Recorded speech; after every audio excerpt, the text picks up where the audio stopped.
Bem-vindo, Debate Creators, comandante de bytes. Na aula de hoje, nós vamos começar a falar com vocês sobre um assunto que gerou muita polêmica lá na nossa primeira aula de Fusion C, que foi quando eu falei sobre paradigmas de programação. Tivemos aí uma longa discussão aí, eu e o PV, sobre o que eram exatamente os paradigmas de programação, se Basic era estruturado ou não era, e é um assunto que gera muita confusão até mesmo em programadores experientes. Então hoje o bate-papo é ensinar o que é um paradigma, o que é um paradigma de programação e tentar tirar um pouco dessas dúvidas que ainda ficam na cabeça da galera.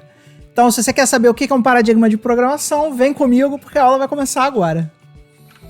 Então pessoal, vamos começar a entender o que são os paradigmas de programação.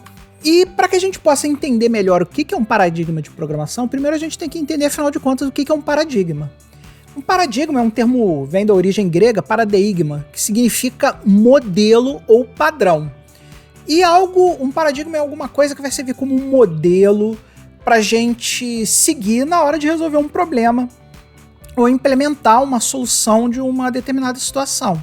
Toda vez que a gente fala de paradigma, eu gosto muito de usar uma analogia que eu acho muito bacana, que é a analogia da primeira pirâmide que foi construída, que foi um camarada chamado Djoser, um faraó egípcio muito poderoso, decidiu que queria construir uma pirâmide, que seria para ele o monumento máximo à existência dele, seria o túmulo definitivo. E aí, para conseguir fazer esse monumento, esse túmulo para ele, pro Djoser, ele chamou um outro camarada chamado Imhotep. E esse camarada Imhotep aí vocês conhecem já de vários filmes aí. Só que o Imhotep histórico, ele é reconhecido como o primeiro arquiteto da história escrita. Aqui a gente está falando de 2.600 anos antes de Cristo, né? Ou seja, mais de 5.000 anos no passado.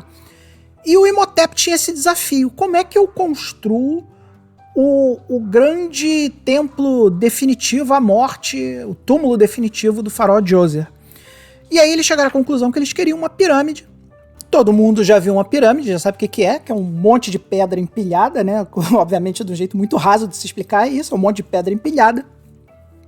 E o Imhotep tinha esse problema: como é que eu faço para pegar uns pedregulhos enormes, gigantes, que estão lá no leito do Nilo, trazer esses caras para a necrópole e aí começar a empilhar essas coisas pesadíssimas a ponto de fazer uma pirâmide bacana, né? No futuro as pirâmides vão ficando melhores e mais perfeitas, vocês vão entender por quê.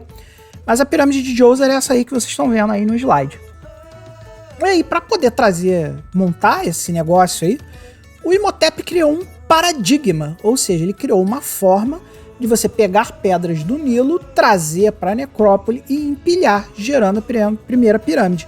Esse foi o paradigma que o Imhotep criou. E aí todo mundo sabe que a primeira vez que a gente cria uma solução, quando a gente cria um novo paradigma, um novo modelo de solução para solucionar um problema, dificilmente a gente logo de cara vai dar a primeira solução, vai ser a solução mais correta, vai ser a solução ideal. O cara resolve do jeito que dá. 5.000 anos, o que o Imhotep podia fazer? Ele falou: gente, vamos fazer o seguinte, o tal do Djoser quer empilhar essas pedras aí, não tem jeito, o cara é o cara que manda. Vamos pegar centenas de escravos, vamos amarrar a corda na pedra e os escravos vêm puxando. Foi a solução que o Imhotep deu. É a melhor solução? Não. É a solução mais elegante? Claro que não. Mas é o primeiro paradigma, é ali que começa tudo, é ali que as pessoas entendem qual é o problema e como é que eles vão resolver o problema. E aí o que acontece? À medida que o Imhotep foi trazendo pedras do Nilo para a necrópole, eles foram pensando: gente, não tem uma maneira melhor da gente fazer isso? Tem que ter uma maneira melhor da gente fazer isso, porque cada vez que eu boto ali centenas de escravos para puxar uma pedra, morre 2, 3 escravos. Se a gente continuar no ritmo que a gente está trabalhando, se a gente continuar trabalhando dentro desse paradigma, logo não vai ter mais escravo para carregar a pedra, porque a gente está matando os escravos. A gente tem que dar um jeito de solucionar isso aí. E aí, como a modo de solucionar os problemas evolui com o tempo, alguém propõe novas soluções que geram um rompimento de paradigma. E aí novos paradigmas aparecem. Normalmente, quando tem uma nova solução para um problema, existe um rompimento de paradigma, cria-se um novo paradigma, e as pessoas continuam trabalhando no paradigma mais moderno, que, se não for um paradigma que seja diametralmente oposto ao paradigma anterior, eles podem até conviver, você pode ter até uma convivência de paradigmas. Normalmente você tem uma convivência de paradigmas. E aí o que acontece? Quando o pessoal pensa numa nova forma de solucionar um problema, essas soluções ficam melhores e mais eficientes. Por exemplo, no exemplo do slide aí, o Imhotep pensou assim, pô gente, como é que a gente soluciona isso? Já sei, vamos fazer o seguinte, na hora de trazer a pedra para perto da pirâmide, vamos colocar umas toras de madeira embaixo da pedra, assim cria uma rodinha para a pedra, e aí a pedra vem rolando em cima das toras de madeira. E quando a gente faz isso, ao invés de a gente precisar de centenas de escravos para fazer isso, a gente usa só dezenas de escravos, né? Ganha uma ordem de grandeza para a solução. E aí, nesse momento, quando eles começam a usar as toras de madeira para trazer as pedras, acontece um rompimento de paradigma. E aí o time que está trabalhando naquele problema precisa se readaptar para usar os novos paradigmas, muitas vezes em conjunto com os paradigmas anteriores também. E aí a equipe roda uma mudança, né? Os escravos aprendem a colocar uma tora na frente da outra, vir trazendo e tal. Muda-se o paradigma, tem esse rompimento com o paradigma. E os paradigmas de construção, qualquer paradigma, nunca é definitivo.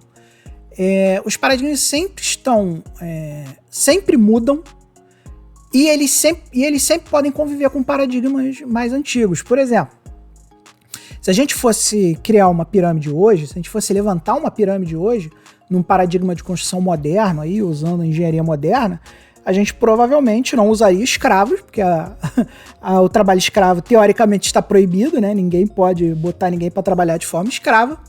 E nós usaríamos ferramentas pesadas, a gente usaria retroescavadeiras, usaria caminhões, usaria, sei lá, empilhadeiras, uma série de equipamentos modernos que ajudariam muito na construção de uma pirâmide.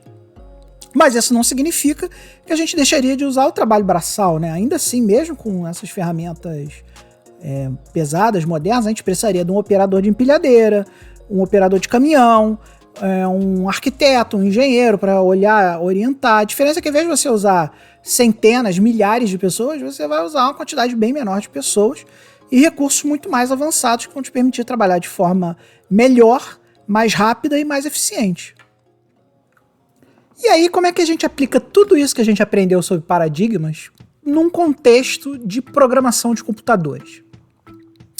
Um paradigma de programação nada mais é que uma solução, uma forma de se solucionar um problema baseado no estudo anterior que as pessoas fizeram e foram criando os paradigmas de programação. Então, o paradigma de programação a gente entende como um tipo de estruturação do código, e isso é muito importante. Quando eu estou falando de código, eu estou falando do fonte que você escreve lá no seu IDE, no seu editor de texto. Não estou falando de dados. Nunca confunda programação estruturada com estrutura de dados. São coisas diferentes, tá?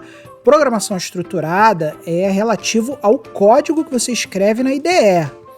Estrutura de dados é relativo à melhor forma de você colocar os dados na memória para que você use aquela memória de forma eficiente, não só na maneira de você guardar aqueles dados, mas também na maneira de você utilizar aqueles dados.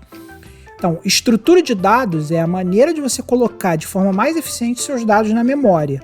Paradigma de programação é sobre você colocar sobre a sua linguagem de programação, ter as habilidades necessárias que ela precisa para que você possa formatar o seu código de uma determinada maneira. Isso é muito importante para a gente entender, tá, pessoal? Não misturar uma coisa com a outra. E aí, quais são os paradigmas de programação que nós temos? A gente tem um monte de paradigmas de programação, tá?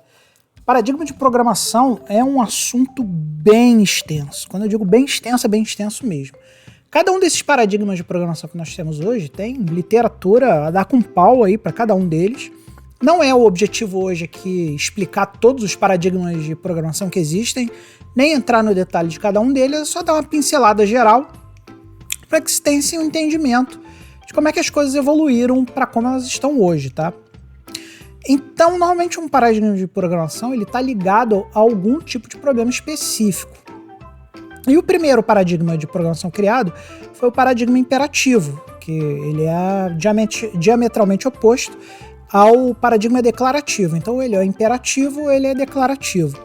As linguagens declarativas não pegaram muito bem, falando assim de desenvolvimento de software comercial, digamos assim, ou software mais que não seja tão acadêmico, né? Então a gente vai falar muito mais de paradigma imperativo do que de paradigma declarativo. Até porque a maioria das linguagens, para não dizer todas as linguagens que você vai trabalhar na sua vida, vão ser imperativas. E o que é linguagem imperativa? Lá no início da programação, quando tudo era mato, as pessoas elas programavam computadores como se fossem aqueles painéis de telefonia antigos, né? Você colocava para ligar o bit, você colocava o cabo, para desligar o bit, você tirava o cabo. E aí o que aconteceu? O pessoal decidiu, para a gente programar um computador, a gente tá lá naquela fase lá do início da pirâmide, né? Quando o pessoal ainda estava decidindo como é que se programava um computador. Nós vamos fazer o seguinte, vamos criar uma lista de instruções que vai estar ou nesses cabos ou num cartão, um cartão JCL, né? Um cartão de perfurado, onde o cara vai colocar no computador. E cada linhazinha dessa vai ser uma instrução específica e a gente vai sequenciar essas instruções. Então a gente vai dar uma lista de instruções para o computador fazer de forma sequenciada. Isso é o programa imperativo, isso é um programa imperativo. É um paradigma de programação imperativo. Então, praticamente todas as linguagens de programação hoje continuam imperativas, porque praticamente todas as linguagens de programação ainda funcionam nessa forma de instruções sequenciadas para o computador resolver. Então, a grande maioria das linguagens de programação sempre vai ser imperativo, em especial o Assembly. O Assembly, que foi a primeira vez que a gente tentou criar alguma coisa de um pouco mais alto nível do que aquele lance de você colocar nos consoles, era assim, a gente mandava as instruções uma a uma, e quando a gente queria desviar ou fazer alguma coisa diferente com o código, a gente usa em Assembly uma instruçãozinha chamada jump, JMP. E durante muito tempo o pessoal reclamou, né, que esse jump era prejudicial à programação porque criava código macarrônico. Então você consegue resolver problemas simples em Assembly muito rápido, muito eficientemente, mas quando você está lidando com um problema mais complexo, você não consegue abstrair esses problemas e programar isso em Assembly é muito mais difícil. E aí a gente tem, outros paradigmas foram sendo desenvolvidos para que a gente pudesse resolver esses problemas que o paradigma imperativo tinha. Então, criou-se paradigma funcional, paradigma orientado a objetos, paradigma orientado a eventos, paradigma de programação estruturada. Cada um desses tem as suas nuances. Então, o paradigma imperativo é isso aí, é um paradigma que foca em instruções exatas, que a gente deve passar ao computador na sequência, que elas vão ser executadas. E aqui, basicamente, o computador diz para a máquina assim, ó, você tem que computar os seus processos dessa forma, passo a passo. Você não tem abertura para fazer nada diferente disso. Por isso que é imperativo, vem do verbo, vem dos verbos imperativos, né? De você afirmar, faça assim. Aquela forma bem mandona de você dar ao computador. Então já explicamos o paradigma imperativo. E logo depois do paradigma estruturado, por conta dessa instrução jump aí, que tinha nas primeiras linguagens estruturadas, que no Basic pode ser vista como GoTo, né? O pessoal falou, gente, a gente tem que começar a escrever programas que permitam a gente abstrair os problemas da vida real de uma forma mais estruturada, que a gente não fique dando jump de qualquer jeito para qualquer lugar e resolvendo as coisas de qualquer forma, porque depois ninguém mais consegue ler esse código. Se você pegar um código Assembly, você vê que é muito mais difícil ler um código em uma linguagem puramente imperativa, como é o Assembly, uma linguagem estruturada. Numa linguagem estruturada, quando você pega para ler aquele código, é muito mais fácil você compreender o código, porque o código ele segue algumas estruturas mínimas que te ajudam a fazer as coisas. Por exemplo, vou dar exemplos clássicos aqui. Uma linguagem, para pertencer ao paradigma estruturado, ela tem que conseguir fazer três coisas. Sequenciamento das instruções, ou seja, praticamente toda linguagem estruturada também vai ser imperativa, porque precisa sequenciar as instruções. Ela precisa ter blocos condicionais, ou seja, eu decidir se eu posso exigir que uma parte do código seja executada ou não baseado em uma estrutura de decisão, e aí eu estou falando dos ifs, do switch, case, todos esses comandos que permitem a gente decidir se aquele trecho de código vai ser executado ou não, e estrutura de repetição, que significa que eu posso dizer para ele, ó, tá vendo esse trecho do código aqui? Repete esse trecho do código 10 vezes, ou repete 100 vezes, ou repete 1000 vezes. E normalmente a gente usa isso nos loops while, loop for, funções recursivas, tudo isso são maneiras de você fazer com que o código faça repetições. E aí vem aquele lance. Por exemplo, no assembly, se eu quisesse executar uma condição, a condição no assembly, não existe um if no assembly, existe o jump. E aí você pode fazer o jump se um registrador tem 0 ou não. Então, apesar do assembly ser imperativo, ele não é estruturado, porque ele não tem um if. A mesma coisa, estrutura de repetição. Toda vez que a gente quer, por exemplo, pegar um código para repetir, ficar repetindo, normalmente a gente faz um jump condicional. Eu faço aqui a instrução a primeira vez, eu chego no final da instrução, se ela chegar para mim e falar jump if alguma coisa, eu volto e eu executo de novo. Não existe uma estrutura dentro da linguagem assembly que seja capaz de dizer para você que aquilo ali tem. Mas, por exemplo, COBOL tem, BASIC tem, C tem. Então todas essas linguagens são estruturadas. Por quê? Porque você pode sequenciar as instruções, você pode criar if, else, switch, case, e você pode criar loops for e loops while. Então isso é o paradigma estruturado.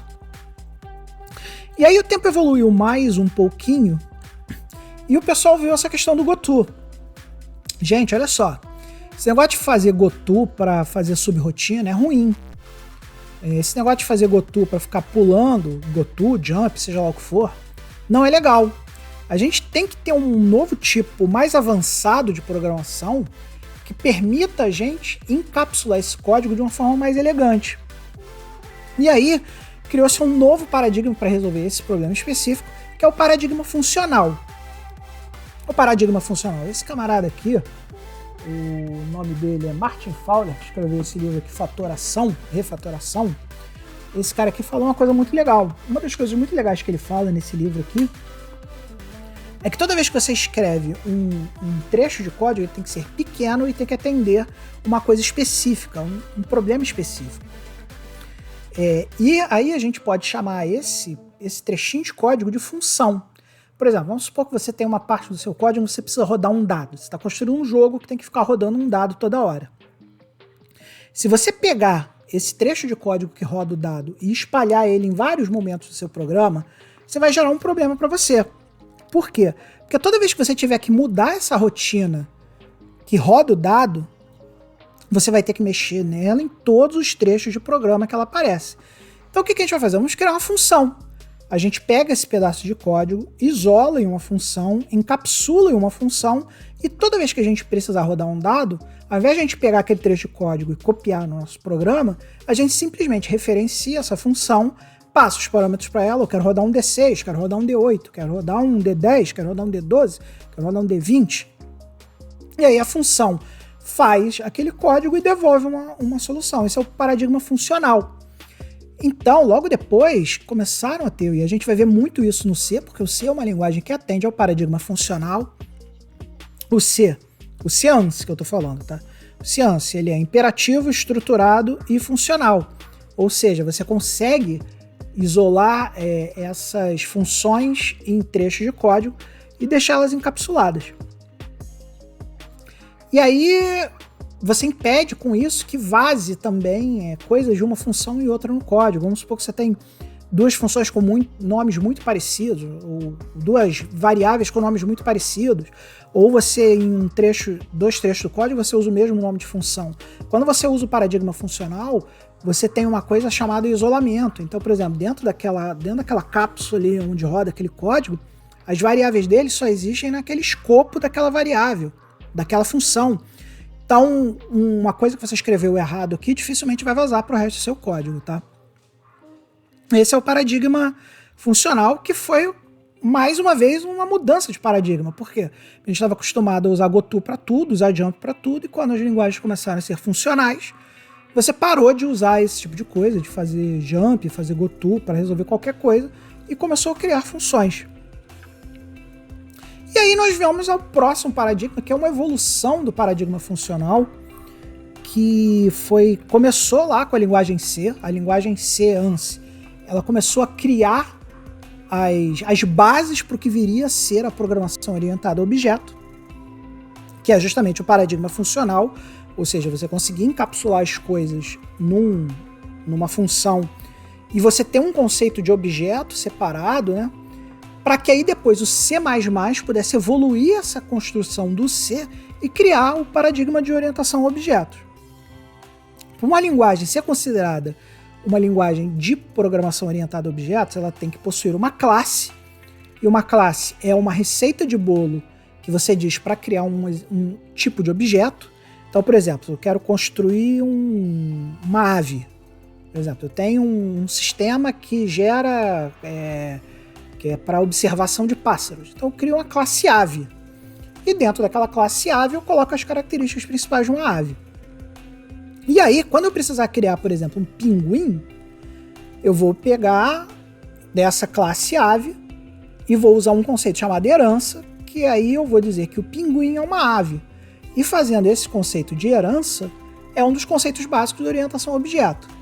Além disso, a gente tem a classe, o objeto, então nesse caso a classe seria a ave, o objeto seria uma instância dessa classe, né? Então vamos supor que eu tenho uma classe maior chamada ave e uma classe menor chamada pinguim.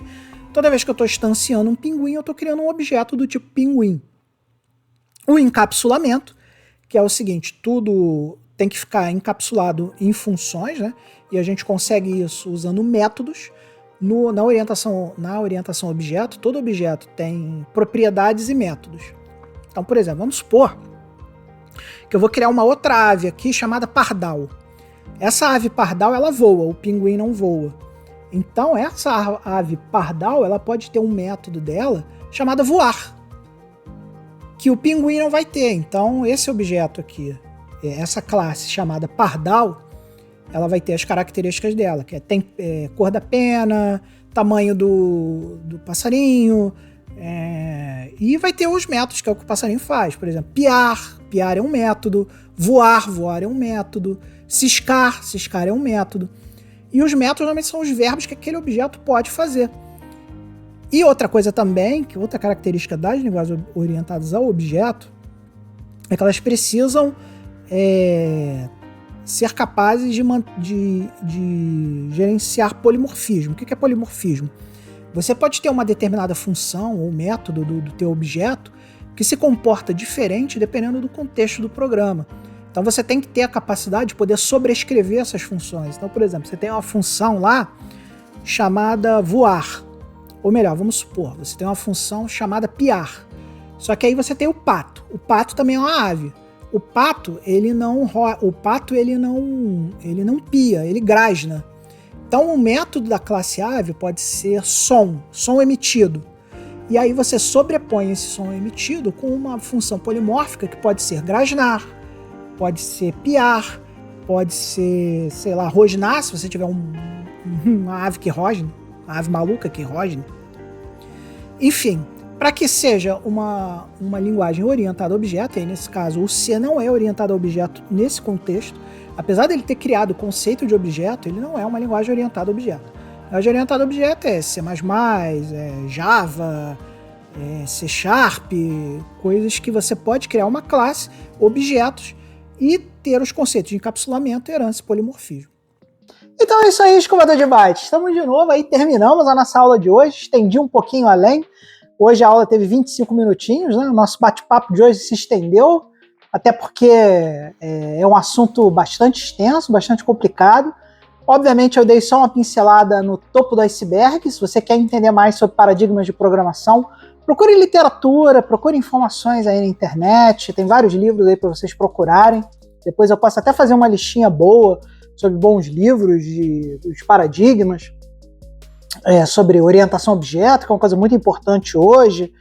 Só falar comigo aí. Põe nos comentários se você quer que eu bote referências de livros para vocês começarem a se aprofundar um pouco mais no que são os paradigmas de programação, né? Então, também aproveitar agora esse finalzinho para dar o recado aqui. Essa semana, sexta-feira e sábado, a gente vai ter a Retro Rio, dias 9 e 10 de junho. Retro Rio aí, galera do Retrópolis, trazendo mais um evento muito bacana pra gente. Participação gratuita para você que vai visitar lá. Eu vou estar no evento na sexta-feira.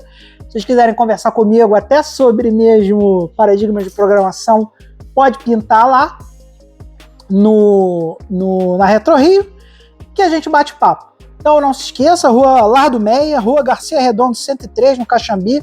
Entrada gratuita para você que é escovador de bytes. E nunca se esqueça, acima de tudo, meu caro escovador de bytes, seja feliz.